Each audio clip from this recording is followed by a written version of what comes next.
తప్పుల మీద తప్పులు చేస్తూనే ఉంటాడు. ఇప్పటికే వాడితో నేను మాట్లాడడం లేదండి. మీరు కూడా మాట్లాడకపోతే వాడి బాధ ఎవరితో చెప్పుకుంటాడు?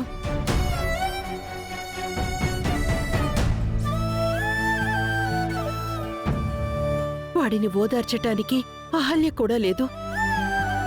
అత్తయ్య గారు, అవంతిక, కార్తిక్ కూడా వాడితో అంతంత మాత్రమే మాట్లాడుతున్నారు. వాడు ఒంటరిగా కుమిలిపోతాడండి. కన్నవాళ్లుగా వాడి బాధని మనం అర్థం చేసుకుంటున్నాం, కానీ మన బాధని వాడు అర్థం చేసుకోవట్లేదు కదా.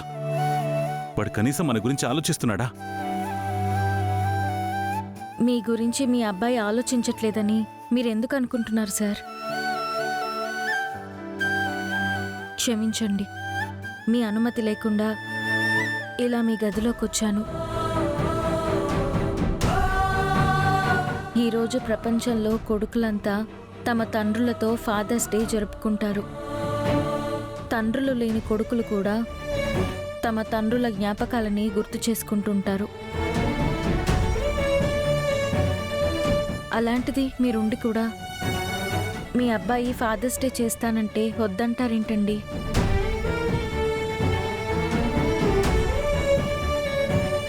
మీకోసం మీ అబ్బాయి గుళ్ళో పూజలు చేయించారు, ఇల్లంతా డెకరేషన్ చేశారు. ఇవన్నీ చేయడం నాకు ఇష్టం లేదమ్మా. చెయ్యొద్దని వాడికి ముందే చెప్పాను. మీరొద్దన్నా గౌతమ్ గారు అవన్నీ చేశారంటే ఆయనకి మీరంటే ఎంత ప్రేమ ఉండాలి సార్. వాడు చేయకూడని పనులు ఎన్నో చేసి మమ్మల్ని బాధ పెట్టాడమ్మా. ఇప్పుడు ఫాదర్స్ డే చేస్తానంటే ఎలా ఒప్పుకుంటాను? మీకు తెలియంది కాదు సార్, ప్రతి కుటుంబంలో చిన్న పెద్ద మనస్పర్ధలుంటాయి. అంత మాత్రాన మీ కొడుకు మీద మీరు కోపం చూపించడం పద్ధతి కాదేమో సార్. చూడమ్మా, మా ఇంట్లో ఏం జరిగిందో నీకు తెలీదు. అనవసరంగా మా విషయాల్లో జోక్యం చేసుకోకు.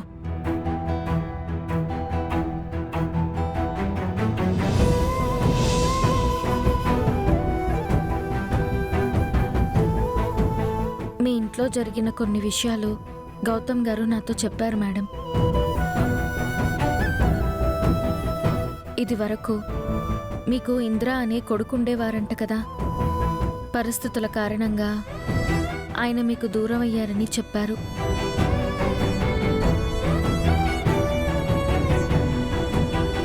అందుకు కారణం గౌతమ్ గారు అని మీరు ఆయన మీద కోపం పెంచుకున్నారు.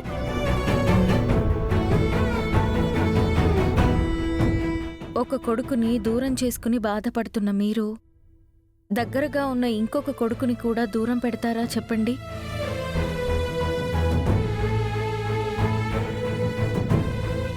మీరంటే మీ అబ్బాయికి చాలా గౌరవం సార్. మీ అబ్బాయి చెడ్డవాడు కాదని మీకు తెలుసు.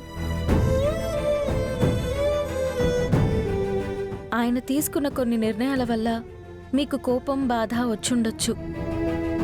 అంత మాత్రాన ఆయన మీకు శత్రువు అయిపోతారా? ఏదైనా ఉంటే సర్దుకుపోవాలి. కానీ సర్దుకుపోవడానికి వాడు చేసినవి చిన్న తప్పులు కాదమ్మా, క్షమించరాని తప్పులు. వాడిని నేను క్షమించలేను. అది కాదు సార్. నువ్వింకేం చెప్పొద్దమ్మా. నువ్వు ఎంత చెప్పినా నా మనసు మారదు. వాడితో ఫాదర్స్ డే చేసుకోవడం నాకిష్టం లేదు. ఏమండి,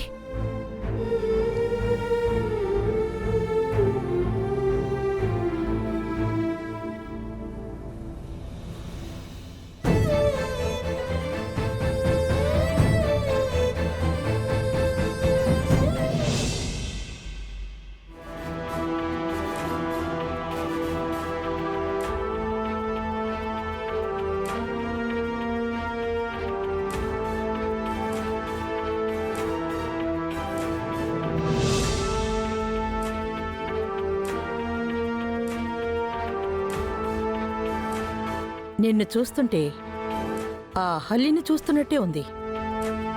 మాటలు కూడా అచ్చం దానిలాగే మాట్లాడుతున్నావు. లేదు బామ్మగారు, నేను నర్సు మీరాని. ఆ విషయం నిన్ననేగా తెలిసింది. నువ్విప్పటిదాకా నా కొడుకు కోడలతో ఏం మాట్లాడేవో నేనంతా విన్నాను.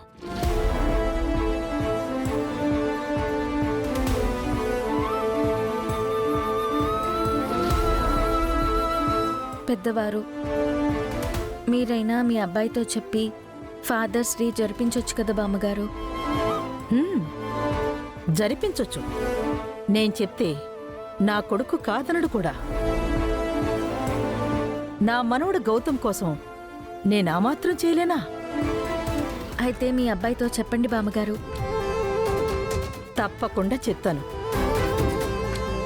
కాకపోతే నాకొక కోరికుంది. అది గౌతమ్ మాత్రమే నెరవేర్చగలడు. వాడు నీతో ఏదో దగ్గర మనిషిలా మాట్లాడుతున్నాడు కాబట్టి నువ్వు వాడితో చెప్పి నా మనసులోని ఆశని తీర్చగలవా?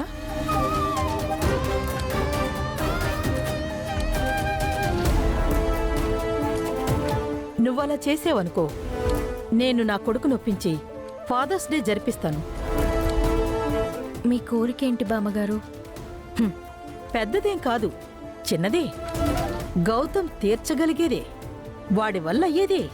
ఆ కోరికేదో మీరే గౌతమ్ గారిని అడగొచ్చు కదా. నీతో అడిగించాలనుకుంటున్నాను. నేనడిగింది వాడితో చేయిస్తాను అని నాకు మాటిస్తావా? మీరేం అడగాలనుకుంటున్నారో తెలియకుండా ఎలా మాట ఇవ్వను బామ్మగారు. చెప్పాను కదా, నేనడిగేది గౌతమ్ చేయగలడు. అదేంటో మీరే చెప్పండి. నా కొడుకు చేత కేక్ కట్ చేయించాక నా మనసులో మాట అందరి ముందు చెప్తాను. ఇప్పుడు నువ్వు నాకు మాటివ్వు.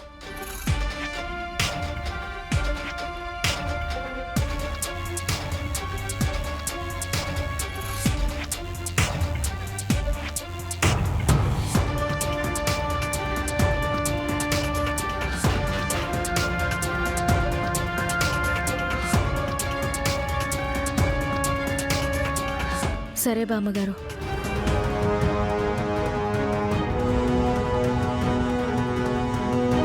గౌతమ్ గారు చేయగలిగిన పనే అయితే నేను ఆయనతో చేయిస్తానని మీకు మాటిస్తున్నాను.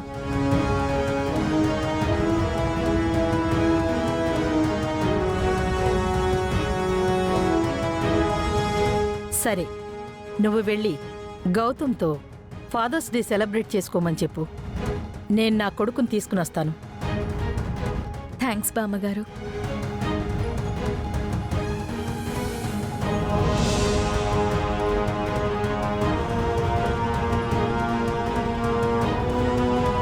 ఏంటమ్మా, మీరా నీతో ఏం మాట్లాడుతుంది? ఆ విషయాలు నీతో తర్వాత చెప్తానురా.